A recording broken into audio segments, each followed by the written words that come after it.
ఈ 15 హామీలు నెరవేర్చారు అన్నారు కదా, ఏంటి ఆ 15 హామీలు 1 by 1 చెప్పండి. మీరు ఇంతకుముందు మాట్లాడుతూ నేను క్లియర్గా చెప్పిన గత ఉద్యమ కార్యాచరణ చేపట్టిన తర్వాత 15 డిమాండ్లు ఒప్పుకున్నారు. ఆ డిమాండ్ నెరవేర్చకపోతే మళ్ళీ కార్యక్రమం చేసినాం. అది వాయిదా చేసి ఆ వాయిదాని మళ్ళీ కంటిన్యూ చేసినాం. మేము పోతుర్రు మాట్లాడుతుర్రు టీవీ ఛానల్ మాట్లాడుతుర్రు అంటే కరెక్ట్ కాదు. ఎందుకంటే చాలా మంది అంటే నా ప్రశ్న కాదు, మీ ఉద్యోగుల ప్రశ్ననే అంటారు. అది మిమ్మల్ని ఎవరైతే ఎన్నుకున్నారో మిమ్మల్ని ఎవరైతే చేస్తారో ఆ ఉద్యోగుల ప్రశ్నలే అడుగుతారు. అంటారు ఇప్పుడు పెట్టకపోతే ఇప్పుడు ఒకటంటే 2 కావాలంటే 2. ఇప్పుడు మీరు అన్నారు కదా 40,000 మంది చూసారు, 50,000 మంది చూసారు. ఆ కింద మీరు ఒకసారి చూడండి. మిమ్మల్ని ప్రశ్నించే వాళ్ళు ఉంటారు, మిమ్మల్ని అప్రిషియేట్ చేసే వాళ్ళు ఉంటారు. ప్రశ్నించే వాళ్ళకి కూడా తీసుకోవాలి మీరు. తప్పనిసరి. ఇప్పుడు ఎట్లా ఉంటదంటే మీరు అన్నట్టు గతంలో అన్నారు, ఒక టీవీ ఛానల్ మిత్రుడు అన్నాడు, గతంలో ఆ ప్రభుత్వం ఉన్నప్పుడు ఎవ్వరు మాట్లాడలేదు, ఇప్పుడేమో ధర్నా అంటుర్రు, సమరం అంటుర్రు, అదే అని చెప్తే గతంలో మాట్లాడకపోతే ఇప్పుడు మీరేమో అంటారు కానీ ఎవరు గతంలో మాట్లాడలేదు. అప్పుడు 3 DAలు బాకీ ఉన్నాయో 3,000 కోట్లు బాకీ ఉన్నా ఆ ప్రభుత్వంలో కూడా గతంలో 2 DAలు బాకీ ఉంటేనే సమ్మెకు పోయేటోళ్ళం. అప్పుడు 18వ డేట్ నాడు జీతాలు వచ్చేది. ఇటు జీతాలు ఇస్తూ జీతం ఇవ్వడమే గ్రేట్ అని చెప్పుకునే రోజులు వచ్చేసినాయి. వాస్తవానికి ఎన్నికల మేనిఫెస్టో పెట్టి మేము ఫస్ట్ రోజే జీతం ఇస్తాను. ఫస్ట్ రోజు జీతం ఇచ్చుడు మ్యాండేటరీ. జాబే 30 రోజులు పనిచేసినాక జీతం ఇస్తారు. ఆ కార్యక్రమం వాయిదా వేసిన తర్వాత ఇవి 15 డిమాండ్లు అయితే ఎందుకు ఒప్పుకోలేదని దాన్ని స్టార్ట్ చేసాం. ఎక్కడ ఆగినాం? ఇలా మేము చెప్తున్నాం కదా, దాదాపు 2019 నుంచి 2,000 కోట్లు ఇలా పెండింగ్ బకాయిలు తీసుకున్నాం. 2 DAలు తీసుకున్నాం. కావాలంటే 5 DAలు ఉన్నాయి, 5 రావాలంటది. PRS కమిటీ తెప్పించుకున్న 2 సంవత్సరాలు అంటది. అక్కడ డబ్బులు లేవు కదా. ఇప్పుడు DA దాని డబ్బులు అయినా సయాన సీఎం గారి అన్నప్పుడు అంత పెద్ద స్టేట్మెంట్ ఇచ్చినప్పుడు 2 DAలు ఇచ్చేసి దాదాపు 19,000 నుంచి 2,000 కోట్లు తీసుకున్నప్పుడు మరి దాన్ని అప్రిషియేట్ చేయాలి కదా. అప్రిషియేట్ చేయాలా వద్దా? సాఫ్ట్ కార్న్ అంటే తెగరాక ఇప్పుడు ప్రభుత్వాన్ని రికార్డును పెడితే కరెక్టు. మరి అంతకుముందు దండ చేశామా? ఇలా హెల్త్ కార్డు చాలా పెద్ద గొప్పది కదా. హెల్త్ కార్డు అంటే చాలా ఇంపార్టెంట్ వాస్తవం. అంతకుముందు ప్రభుత్వం వదిలేండి, మీకు వాళ్ళకి ఎక్కడో చెడింది. మీరు కొంత గట్టిగానే పనిచేసిర్రు. ప్రభుత్వాన్ని దించే దాంట్లో ప్రభుత్వ ఉద్యోగుల పాత్ర 100% ఉంది. దాంట్లో ఎవరు వాస్తవం ఇది నాకు తెలుసు కదా. మేము తెలంగాణ ఉద్యమంలో ఉన్నాము. వాస్తవానికి ఉద్యమ నాయకుడు అప్పుడు కేసీఆర్ గారు ఉన్నారు, కలిసి పనిచేసాం, నో డౌట్.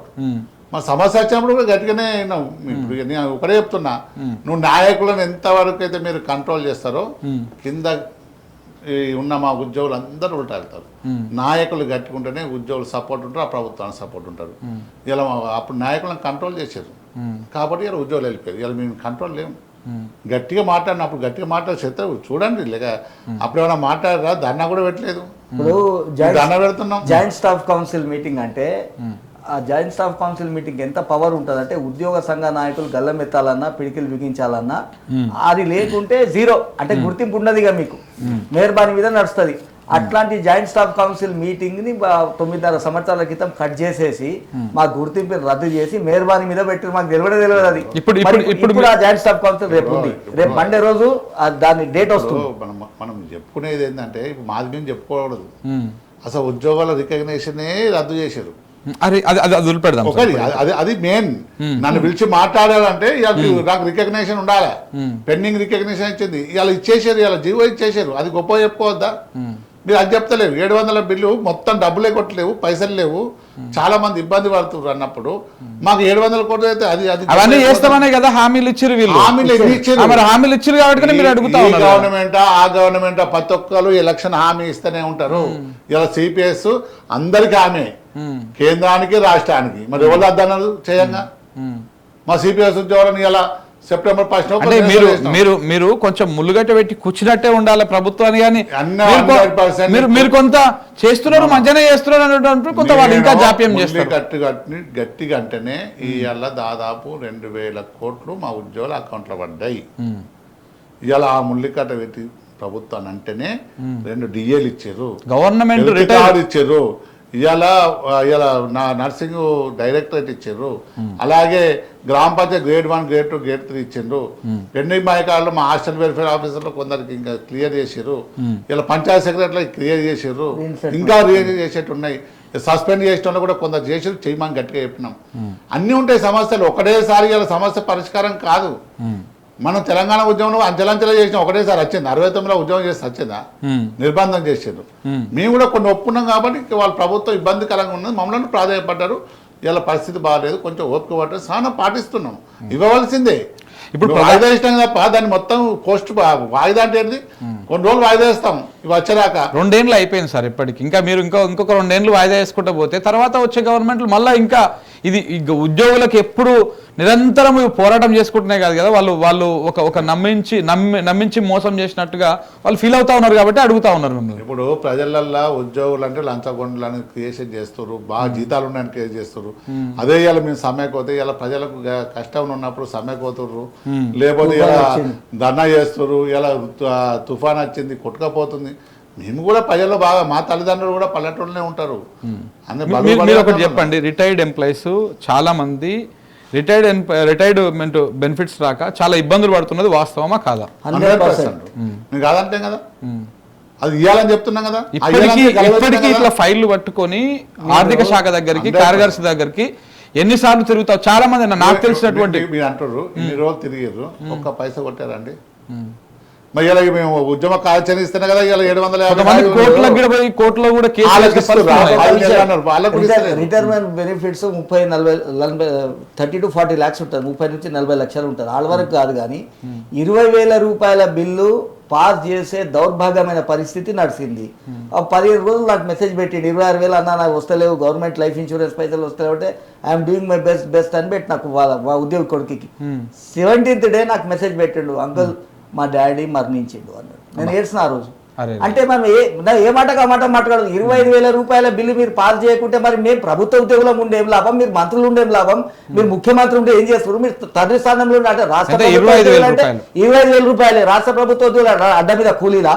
ఎవరైతే ఈ సోకాల్డ్ వ్యక్తులు అట్లా SMS పెడుతున్నారో రమ్మని చెప్పండి, నా దగ్గర స్తూపం దగ్గర కూర్చుంది, ఆ పైసలు తీసుకున్న నోట్లు ఇక ఎట్లయితే అట్లయితే చూసుకున్నాం. ఇక బరాబర్ రాష్ట్ర ప్రభుత్వం మా పైసలు ఇవ్వవలసిందే, అయ్య జాగిరి కాదు, మేము కష్టపడ్డ పైసలు, మా పైసలు మాకు ఇవ్వాలి, ఇవ్వకుంటే గల్ల పడతాం, అవసరం అంటే జైలు అయినా పోయి కూర్చుంటాం, కానీ ఒక్క రూపాయి కూడా వదిలిపెట్టాం.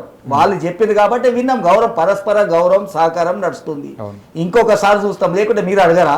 రేపు ఊస్తారు మా మీద. నేను చెప్పిన బట్టలు చింపే పరిస్థితి టైటిల్ కూడా అదే పెట్టినామండి. అడగాలి మీరు. వాళ్ళు కోసుకుందామన్న పైసలు మాకెక్కడ ఇస్తారండి? ఎవరికి అకౌంట్లకి ఇస్తారు? అది కామన్ రిపీట్ టాపిక్, కానీ ఎక్కడి నుంచి ఇస్తారు చెప్పు డబ్బులు? ఇప్పుడు ఎవరి అకౌంట్లకి ఇస్తారు? ప్రభుత్వ పైసలు ఏమైనా వాటికి డ్రా చేస్తా అనుకుంటారా? ముందైతే రానియలే, మీరు చెప్పినాకనే మనం అన్న ఏ మాట కామాట. ముందైతే మమ్మల్ని గుర్తుపడతారు కానీ యాక్టింగ్ చేస్తారు మంత్రులు గిట్ట.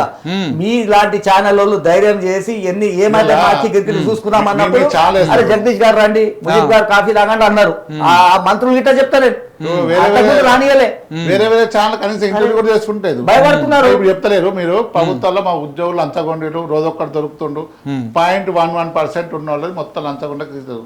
ఒక్కడెవడో దొరకగానే పెద్ద చేప దొరికింది అంటారు. అవినీతి ఇంకా అవినీతి రాజకీయం లేదు, అవినీతి ఎక్కలేదు, అవినీతి ప్రజలలో లేదు, అవినీతి అంతా ఫ్రీలు ఇచ్చుకుంటూ పోతుంటే దేశం ఏమంటే ఒకళ్ళు అడుగుతలేరు.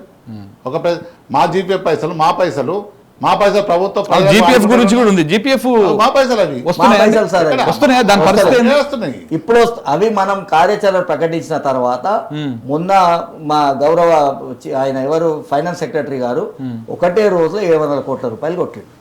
ఆ జీపీఎఫ్ పైసలు వచ్చినాయి. ఇంకా అది ఎట్లా అంటే ఆ సీనియర్స్ ఎవరు 3 సంవత్సరాల క్రితం ఎవరైతే రావాలనో అవి కొట్టుకుంటూ వస్తున్నారు. మా పైసలు మాకు తెలియకుండా ఇప్పుడు మీరు ప్రైవేట్ ఎంప్లాయీ, మీరు బ్యాంకులో పెట్టుకుంటారు 1 లక్ష రూపాయలు 2 లక్షలు మంచి చెడుకు భార్య పిల్లలకు. మేము జీపీఎఫ్లో మా జీతంలోకి వెళ్ళి 10,000 20,000 కట్ చేయించుకుంటాం. ప్రతి నెల చిట్టి కట్టంటే కడతాం. ఆ పైసలు మాకు కష్టం వచ్చినప్పుడు, మా తల్లిదండ్రులకు ఇబ్బంది ఉన్నప్పుడు, పిల్లల చదువు కోసం తీస్తాం. డిపాజిట్ చేసినట్లే గవర్నమెంట్ డిపాజిట్ చేస్తాం.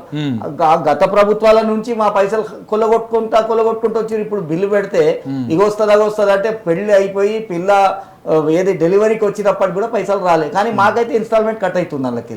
మరి దీనికి ఎవరి బాధ్యత? అవి మా పైసలు కావా? ప్రభుత్వం ఎట్లా మరి మీ మీద ఎవరు కేసు పెట్టాలి? మా మీద మీరు కేసులు పెడుతూ మాట్లాడుతూ అదంటే మరి మీ మీద ఎవరు పెట్టాలి? మా పైసలు తీసుకున్నారు.